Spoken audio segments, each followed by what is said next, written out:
Hi, Sarah Pings here. Doing a quick update on the whole kind of spiral decks thing. First up, this originally stems from who created the Chronodex system, which lots of people use. I don't like it because it's a bit jagged and I like things a bit rounder. I've said this before. And then the brilliant Kent from Oz took it and made it all Fibonacci and gorgeous. Oh look, there's the cat. Yeah. What do you want to say? Okay. Say hello. Okay. Finished? Good. Sorry about that. So yes, then Kent changed it into this lovely Fibonacci spiral, and then I tweaked it a bit because I didn't need the times of the day written in, because I can just tell from the shape of the spiral, and I got rid of the very early times. So it really goes from 7 in the morning through till 8 o'clock at night. And for next term, I've set up a kind of narrow left-hand side page and then a wider right-hand that goes with it for 5 days in the week for 3 teaching subjects, because I teach 3 separate subjects. Now, I've put a link down here to my Google Drive where I've uploaded all the spiral decks hacks that I've done, including this one. This one is actually printed on A5, so you can just print it straight out and then obviously trim here if you want the narrow bit, or play around with it, do what you like. It's all yours to do what you like. I also have uploaded the original 5-day one that just has the 2 to-do lists on it. And this one is actually set up on A4 paper.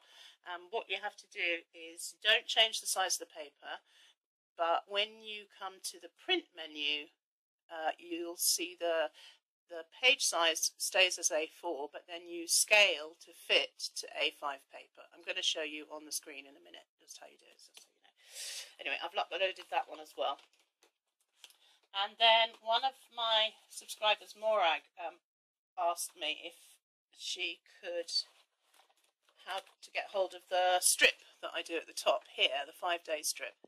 And I said I'd do one for her, but she wanted 7 days a week, which I thought was going to be quite difficult to fit. But anyway, I've done it here. This goes the whole length of A5 portrait. It works quite nicely. I'm kind of liking it, actually. Thank you, Morag. I wouldn't have done it otherwise. So that just fits into a top-loading protector here quite neatly. If you don't want the 7 days, all you've got to do is snip them off. So there you go. So I've uploaded that as well. This one, this is the sheets. You get 3 to a page, and then you just have to trim them. Again, this is set on A4, and then you have to scale to fit A5 to print it on A5. Okay, instruction only is coming in a minute. So then, having done all of that, I thought, yeah, but now I can't fit the 7 days into my personal, because there's no way on earth that I could scale my little spirals down enough to fit. Look.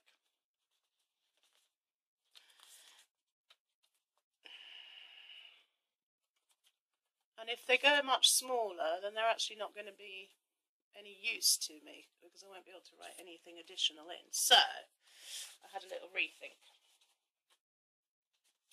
And what I did was I created a personal size week at a glance, 7-day week at a glance, with a little, just very quick, short to-do list here. And I've printed it on personal paper, which again, you know, my kind of, what do they call these things? What do we call them? Oh yeah, dashboard. So my dashboards are bigger than normal personal size, okay, as on most of my pages. So this is a comparison of my page size. You can see I'm using a slightly taller and slightly wider page on the whole. But anyway, I have a whole load of coloured paper already cut to size on Personal, so I thought, well, why waste it? May as well use it. So I've also uploaded this one. This is actually scaled and ready to print onto Personal paper. I took a screenshot and then I saved it as an image, and then I just pasted the image onto the Personal page template. So if you want to download that one, that's a 7-day a week with a little to-do list there.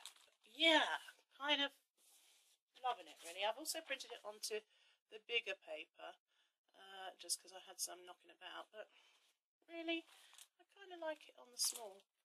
And again, as is now my habit, I'm rounding my corners because I love them round. And I'd taken advice, I'm really sorry, but I can't remember who originally suggested this, but it was a brilliant, genius idea. And then I also can't remember who then mentioned it a couple of days ago. But the idea of using a transparent fly leaf on top of your post-it so they don't get all scrunged. So I've got a ton of overhead projector transparencies, and these have a slightly sticky side here so that you can print onto them. But I quite like that. So I've gone a bit overboard. I've got them on here, and then I've also, on my lovely paper, I've now printed out my calendar. I got the calendar. This is the monthly calendar I got from the Filofax link, and then I just changed the fonts and the colours and all that kind of stuff. And then I've used my little Korean diary stamps here to put stuff in for the month.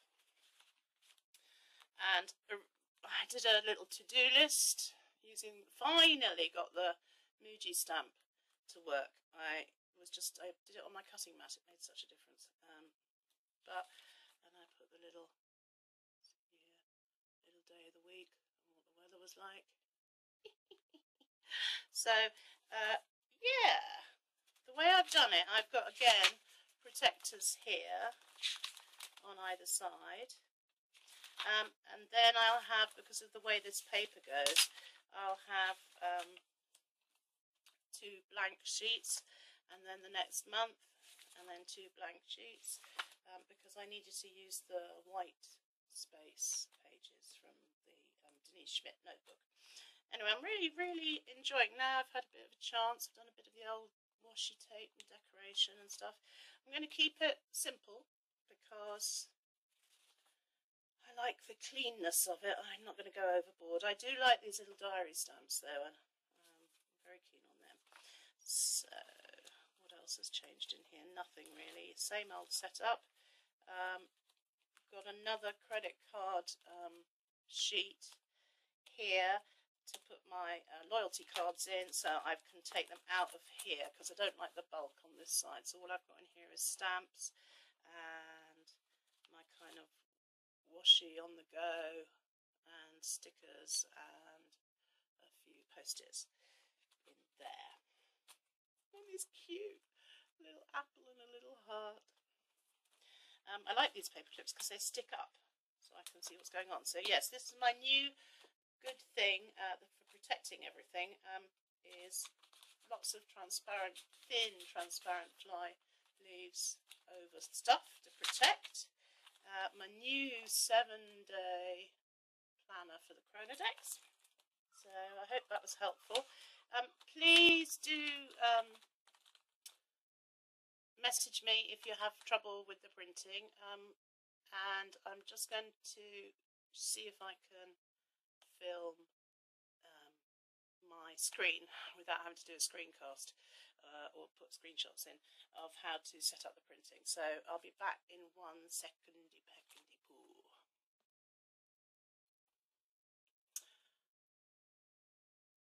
Okay, so here's my screen setup. I've just sent the thing to print. Normally you would just click the print button here.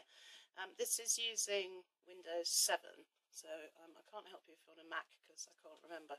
It's been so long since I've used one. But you'll see here,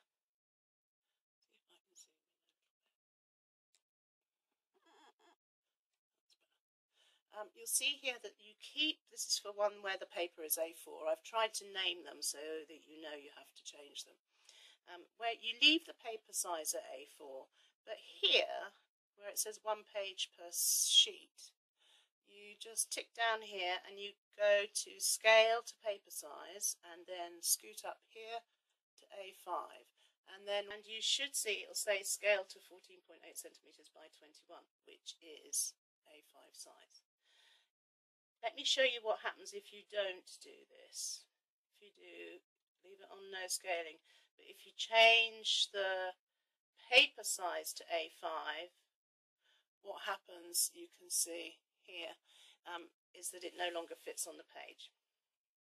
So you want to keep it on A4 size, but you want to scale it to the paper size that you want. You can do this with everything. I think there was a comment on Filofax, Filofaxy on Facebook for someone who wanted to know how to print on 8.5 American paper size. Again, all you've got to do is scale to paper size, letter size, 8.5 by 11 up here. Okay. So anyway, I hope that helps. I hope you have a lovely week, and I will see you very soon. Bye bye.